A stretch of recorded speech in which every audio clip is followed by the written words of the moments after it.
My name is Alexi Toliopoulos, and I think I'm pronouncing that correctly. I'm the host of the Tudor Advocate Film Podcast, The Last Video Store, and it is my pleasure to welcome you, on behalf of Universal Pictures Australia, to the Sydney premiere of Wolfman, presented here in the full immersive terror of IMAX. And I'll tell you this, is also on a very special occasion, as tonight is the first full moon of the year, which is known as the Wolf Moon. So get ready, because you're in for a nasty night of genre thrills, chills, and dare I say, some howls as well. Wolfman stars Christopher Abbott and Julia Garner, and it's a tense, thoughtful, horrifying, lycanthropic nightmare.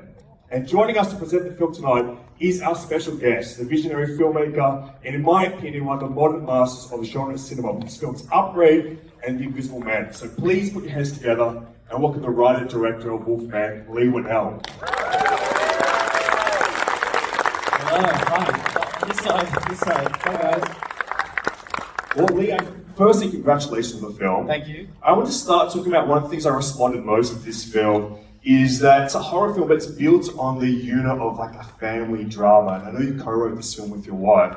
Can you talk about finding that as the foundation for this film, why it works with werewolf cinema? Well, I think I was just thinking about what this character means, like at heart, what's the sort of bedrock of this character, and it seemed to me to be a story about disease and transformation, and so I started thinking about modernizing it and aligning it with a degenerative illness, whether it's Parkinson's or Alzheimer's or anything that's sort of stripping away someone you know really well to where they become unrecognizable, maybe they don't recognize you. That just seemed like an interesting angle to go with it, and once I had that, I started, building family relationships around it. I think it's just such a thoughtful way to enter this world, and I think it speaks to what I responded most about The Invisible Man, the way you kind of updated for modern context feels so inspired. Can you kind of talk about, I guess, like how those lessons were imparted from that film that you brought onto this as well? Yeah, I guess I saw how people responded to the themes of Invisible Man, and once you see what people are latching onto, it teaches you a lesson. Every film is a lesson in every department, in filmmaking, in communication, with crews. You never stop going to film school. So coming out of The Invisible Man, I was like, oh wow, when you put something down, people pick it up. There's nothing more gratifying than sort of having a subtext there that people are getting and receiving. So I guess I went into this with that in mind. Well, when you're a student of cinema, you're a student for life, is what I always say. Mm-hmm. And I guess with that, with that original 1940s film, The Wolfman, I'm interested how that inspired you directly or indirectly. Did you kind of feel like a responsibility to reinvent or reimagine what a werewolf could even be?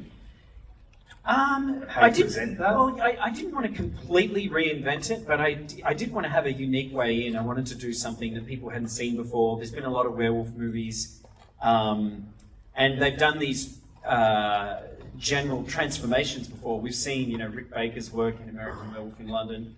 That might be the high watermark of practical effects. He kind of dropped the mic on that one. So I didn't want to compete with that. So I was thinking, instead of competing with it, just go in a different direction, and slow it down. And I just basically had my own way into the story. Can I ask you, what were the kind of the films that more directly inspired you? What the kind of horror you want to explore with this?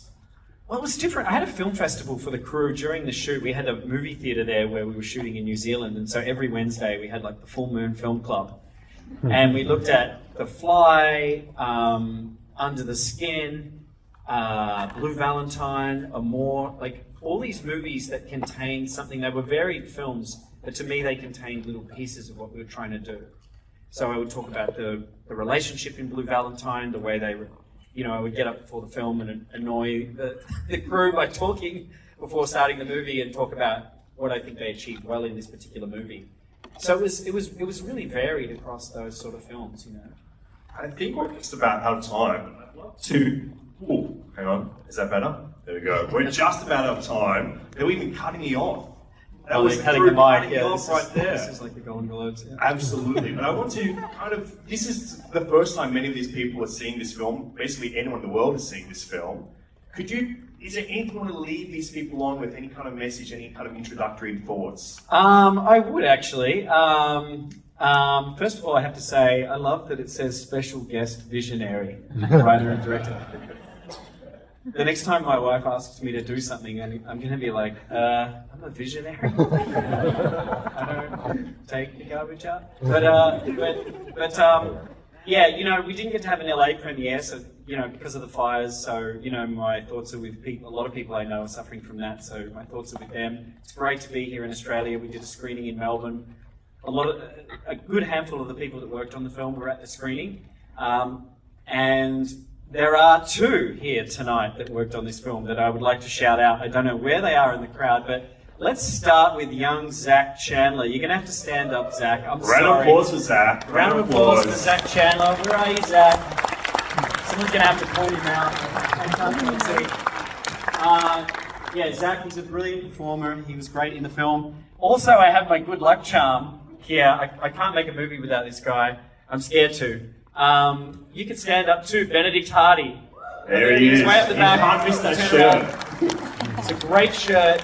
Thank you, Benedict. Yeah, he's very shy. That's Benedict's problem. Yeah, he's this is his third film with me. Always a pleasure working with you, Benedict. You're an incredible actor. Really hope you guys enjoy it. I hope you get scared, maybe emotional. Who knows? And have fun, guys. Thank you so much for being here. It means a lot to me. Thank you. Thank you very much, Lee. Round of applause for Lee. Thank you very much. Enjoy the film, everyone. It comes out this Thursday, 16th of January. See you there. Have a great night, gang.